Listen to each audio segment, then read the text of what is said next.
Hey everyone, welcome back. Today's lesson is 6-4, factoring polynomials. Your objectives for today, you'll be able to use the factor theorem to determine factors of a polynomial, and you'll be able to factor the sum and difference of two cubes. All right, recall that if a number is divided by any of its factors, the remainder is 0. So if I take a number like 36 and find some of the factors, I know that 1 times 36 are factors. I know 2 and 18 are factors. Anytime I divide any of these factors into 36, the remainder is going to be 0. So likewise, if a polynomial is divided by any of its factors, the remainder will also be 0. The remainder theorem states that if a polynomial is divided by x minus a, the remainder is the value of the function at a. So if x minus a is a factor then of p of x, then p of a is equal to 0. So here it is written out just for you if you'd like to write that down. Let's look at this example. We're going to determine whether the given binomial is a factor of the polynomial. So in order to find out if it's a factor, we're going to have to do some division. And the easiest division is synthetic division. And we're actually going to do synthetic substitution because we're looking to find out if it's a factor. So we're going to use -1 because remember that's the number that would make this little thing equal to 0. So let's go with our -1 and set up our synthetic substitution form. And remember the first thing we do is bring our 1 straight down. All right. And next I'm going to multiply -1 times 1 and it goes in this first column. It's -1. So now we're going to add our column together. -3 plus -1 is -4. Again, I'm going to multiply -1 times -4 and it goes right there. And now I'm going to add my columns together. 1 and 4 is 5. Now remember, everything over here, this is my remainder. Now this tells me that I have a remainder of 5. So that tells me that this is not a factor. Okay, so it's not a factor because it's not a remainder of 0. Let's try B together. Again, the number we're going to use is -2 because that would make that 0. So let's do our synthetic substitution. Again, the first thing we want to do is drop down our 3, and then we're going to multiply -2 times 3, and that gives us -6. And it goes in this column, so we're going to add our column together. 6 and -6 is 0. Okay, -2 times 0 is 0. Bring it down. -2 times 0 is 0. Bring it down. -2 times -5 is a +10. Add the column together, bring it down, and we get 0.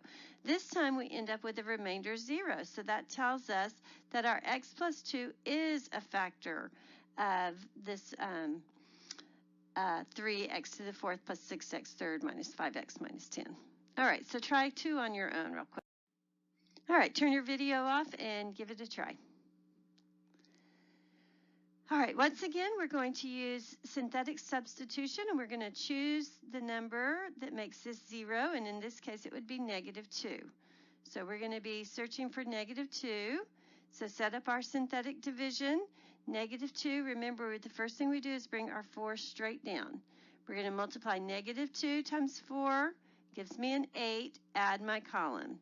That gives me a -10. Multiply again, -2 times -10. That gives me a 20. Add my column. 5 plus 20 is 25. Here's my remainder. Remember, I like to do that.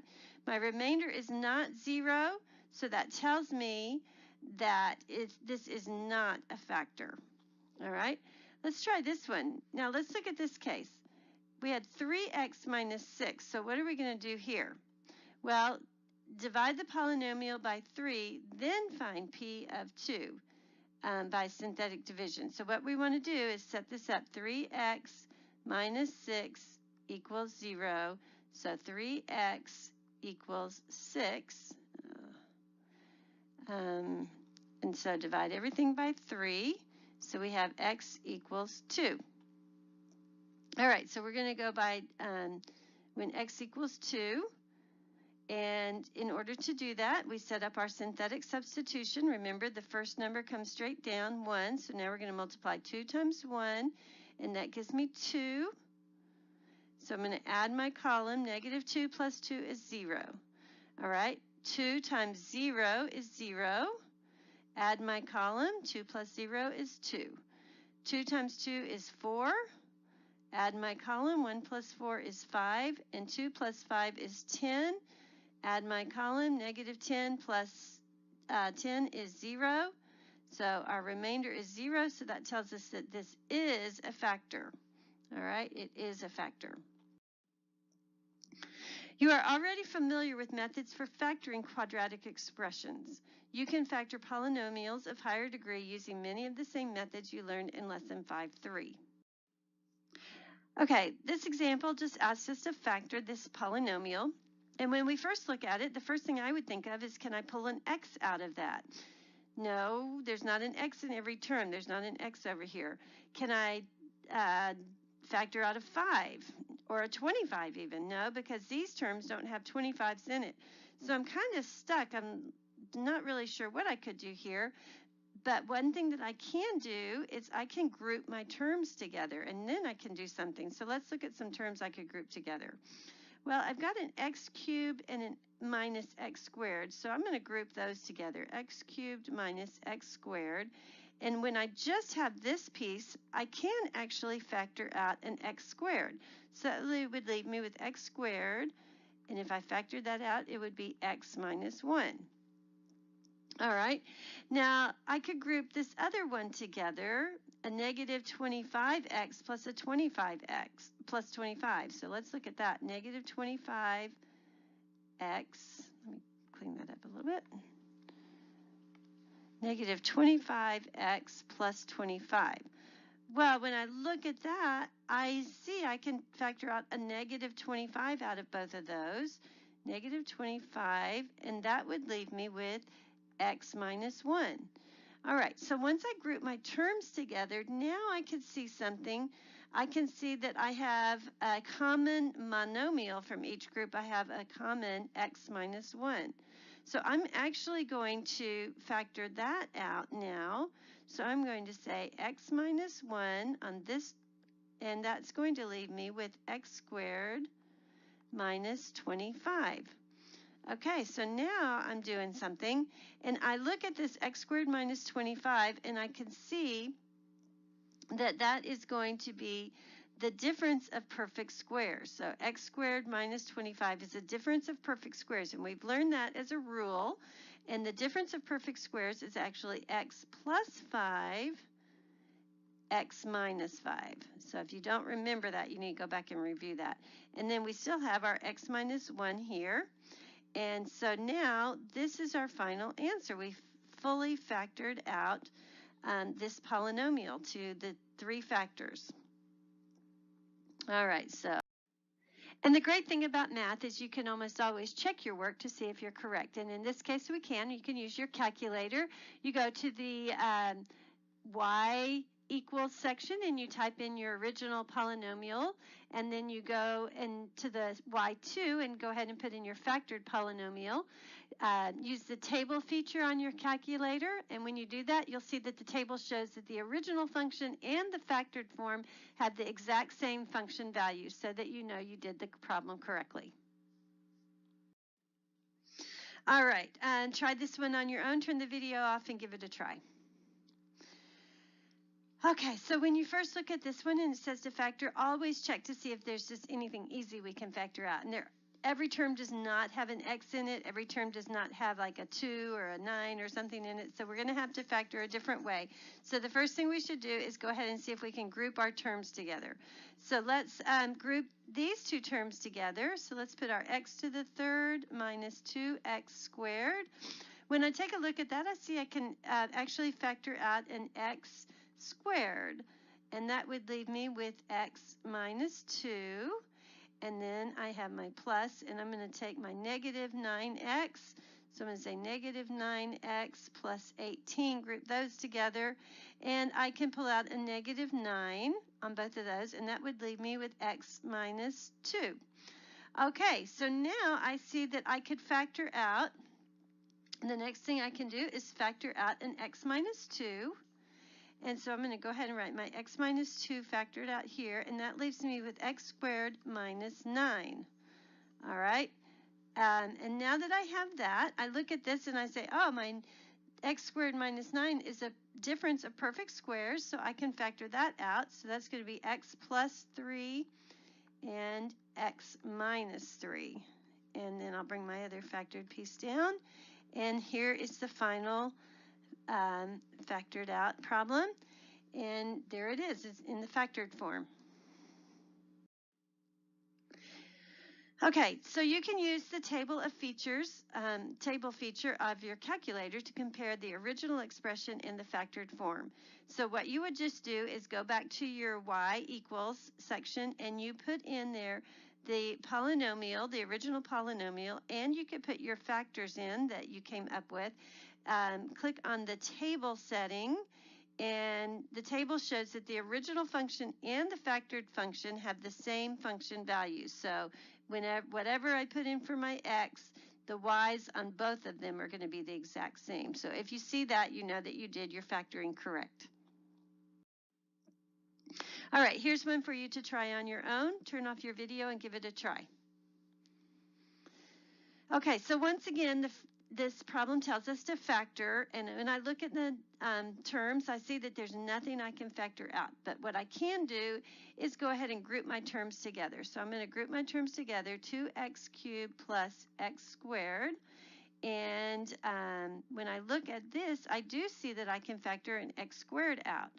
So when I do that, that leaves me with 2x plus 1. And I can group my other two, 8x plus 4, and I see that I can factor out a 2. And that leaves me with, I can actually factor out a 4. So when I factor out a 4, that leaves me with 2x plus 1 again. So group my terms, factor my common monomial from each group, which we just did. And now I see that I can factor out a 2x plus 1 out of both of these. All right, so that is going to give me 2x plus 1 is one factor, and then x squared plus 4 as my other factor. Now, taking a look at this, I see that, let me check my work real quick. Yes, these two cannot be factored anymore. And notice my x squared, this is plus 4, not minus 4, so I can't factor anything else out of that. So this is actually my final answer right here. 2x plus 1 times x squared plus 4. Those are the two factors.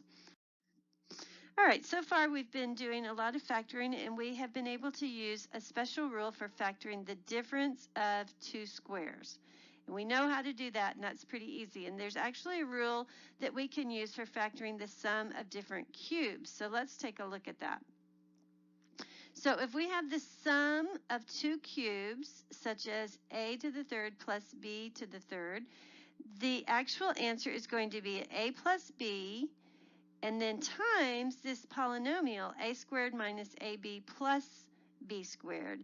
And if it's the difference of two cubes, a cubed minus b cubed, the answer is going to be a minus b, and a squared plus ab plus b squared.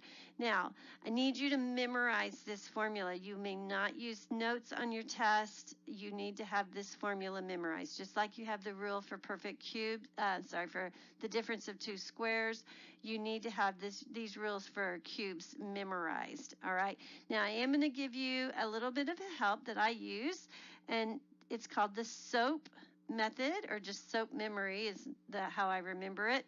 And so once I make sure that I know kind of how this is set up, a, b, and then the polynomial, a minus or a plus. So SOAP, the S stands for the same. So if this is plus, my first term here is going to be the same plus. So here I have minus, so my first sign is going to be the same, which is a minus. O stands for opposite, so my next sign is going to be the opposite. So if this one was plus, this has to be the opposite.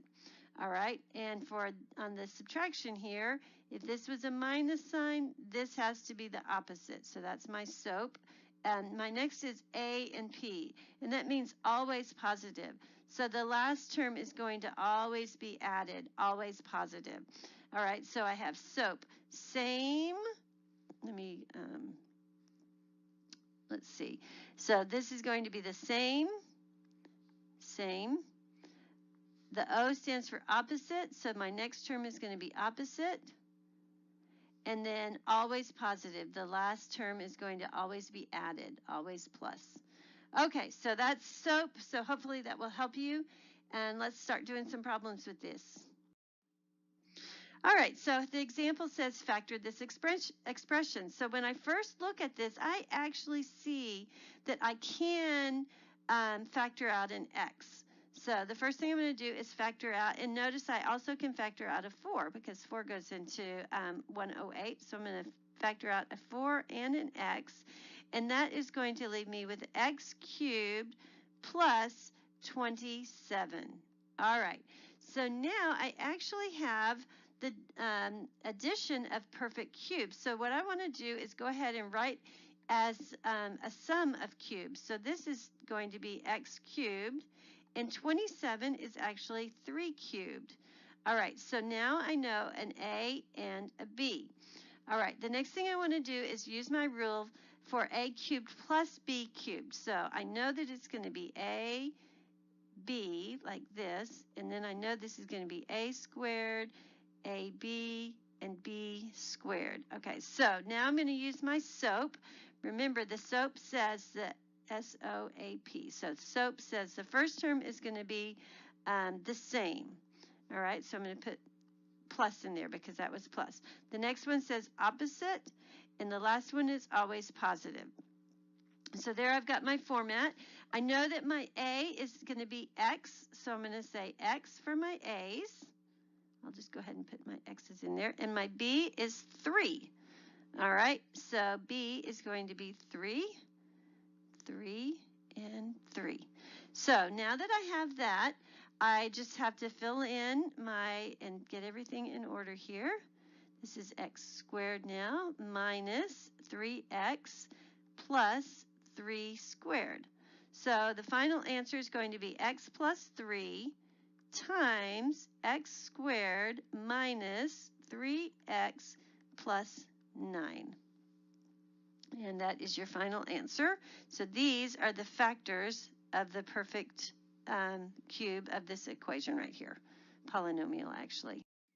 So let's try another example. Here we're going to factor this expression, and there's nothing originally that I can factor out. So what I want to do is just go ahead and rewrite as the difference of cubes. So this is actually going to be 5d cubed minus 2 cubed. So my A is going to be the 5d, and my B is going to be 2. All right, the next thing I want to do is go ahead and write out my rule for the A cubed minus B cubed. So my rule is going to be, I know it's going to be A and B like this, and then I know it's going to be A squared, AB, and B squared. All right, now I just need to get my signs in correctly, so I'm going to use my SOAP. My first term is going to be the same. So up here it was minus, so it's going to be the same. The next one is going to be opposite, so that's plus, and the last one is going to be always plus. All right, so now that I have everything set up, I just have to substitute for A. A is 5d minus B, which is 2. And then my A squared is going to be 5d squared, all right, plus A, which is 5d, and B, which is 2, plus my B squared, which would be 2 squared. All right, so now all I have to do is get everything all multiplied out nice and neat. 5d minus 2, that's in good shape. 5 squared is actually 25d squared. There we go.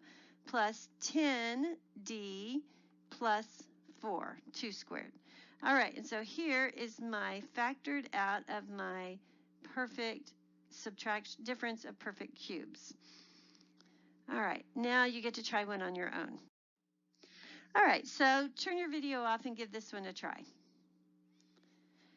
Okay, so on this one, it's a little bit tricky, but I think that it's not too bad. So let's figure out what happens. So when we first look at it, there's nothing we can factor out. But when I look at it, I also notice that there are some perfect cubes in here. I just have to figure them out. And so I'm going to rewrite as, and I wrote difference, but it needs to be addition of cubes. So let's see what our cubes would be. 8, I know, is 2 to the 3rd power.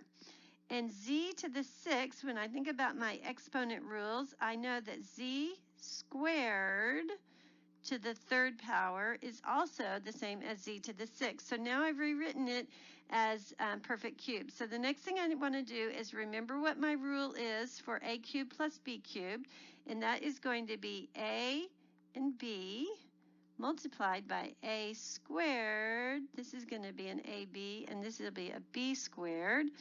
And now I need to get my signs in there, so I'm going to remember my SOAP. The same is going to be here, opposite, and always positive. Okay, so let's go back up here and look at what our A and B is. In this case, A is equal to 2, and B is equal to Z squared. Okay, so let's just go ahead and fill in our A's and B's now. So A is equal to 2, so we're going to put a 2 here, plus our B, which is Z squared. All right, so there's one factor. Next, we're going to say A squared. Well, 2 squared is 4, so we could put that in. Next, A times B. All right, well, A is 2, and B is Z squared. And then finally, B squared, so that's going to be Z, let's write it out, Z squared to the 2nd power. So that is going to be Z to the 4th power. All right, because we multiply our terms here. So now we have our final factors of 8 plus 6z. Such a tiny little thing to be factored out to get so large like that, but that's what it is. All right, so here's one for you to try on your own. Turn your video off and give it a try. Okay, I'm going to just go through this one really quickly so we can get on finished with it. If you have any other questions, go back and review this video. So first of all, we want to factor out a 2x squared. And now I see that I have the difference of perfect cubes. So I can rewrite my difference of perfect cubes there. And now you know how to rewrite your rule. So there's our rule. And when you factor it all out, here's your final answer. All right, so I hope you were able to find that answer. If not, you can ask me again in class. Here's a geometry example. It says the volume of a plastic storage box is modeled by this function. Identify the values for x and then use the graph to come up with a factor. So here is our graph of this particular function, and we can see that at -5, when x equals -5, y equals 0. Here we can see when x equals -2, y equals 0, and here we can see when x equals 1, y also equals 0. All right, so with that information in hand, we can see that there are 3 real zeros at x equals -5, x equals -2, and x equals 1. If the model is accurate, the box will have a volume of 0. It'll have no volume when x is that, all right? So now what we want to do is find the factors of this. And so I'm going to choose to look at this x equals 1, all right? And so what we want to do is go ahead and realize that that would be x minus 1 would be the corresponding factor. And so to use synthetic division to factor this polynomial, then we would set up our synthetic division, and we're going to use 1 here. All right, so remember, the first thing we do is drop the 1 straight down and multiply 1 times 1. That gives us a 1 right here. Add our columns together. That gives us 7. 1 times 7 is 7. Add our columns together. 3 plus 7 is 10. Now remember, this is going to be my remainder here. So 1 times 10 is 10. When we add them together, we get 0. So that tells me that this is a factor, which we knew it would be, because we saw where the zeros were. So now I can rewrite V as a product, and I can say, okay, x minus 1 times, and notice this is 1x squared, that corresponds there, plus 7x plus 10. And that's what your answer would be. So factor the quadratic. Now we can actually factor this one too. You have to always go back and check. So we're going to say what two numbers multiply together to get 10, add together to get negative 7. And that happens to be negative 5 and negative 2. So we're going to factor that out. And we end up with x minus 1, which is right here. And then this factored portion is x plus 2, x plus 5. Okay, here's another one for you to try on your own. So turn your video off and see if you can do it on your own. Okay, so on this one, again, we can see where the zeros are. We see that we have a 0 at x equals 1. It looks like we have a 0 at x equals 3 and at x equals 4. So we're going to have volume of 0, no volume at all, when we are at x equals 1, 3, and 4. So let's just choose the easiest one, x equals 1, and that would be the same as x minus 1 for our division. All right, and so here we're going to use synthetic division to factor this polynomial. Here they are, I've rewritten them out. And again, to do synthetic division, we just bring our first number down, and now we're going to multiply. 1 times 1 is 1. And we're going to add our column. Negative 8 plus 1 is 7. So now I'm going to multiply 1 times negative 7. And that's our negative 7. Add my column again. It gives me 12. 1 times 12 is positive 12. And again, it tells me that my remainder is 0, so x minus 1 is indeed a factor, and we already knew that, but what we didn't know was this piece right here. So now that we know that, we're going to write it as a product. So we see x minus 1, and here we have this quadratic equation here, and we can easily factor a quadratic equation, two numbers that multiply together to get 12, add together to get negative 7. Well, I know that's going to be negative 3 times negative 4. All right, so I'm going to write that out as factors. So factor the quadratic equation. So I'm going to have x minus 1 right here, and then my x minus 3 from this piece, and my x minus 4 from this piece, and there we got it. All right, so that's the end of our video, and that's the end of our videos for this semester. So hope you have a Merry Christmas, and I'll see you again soon. Bye.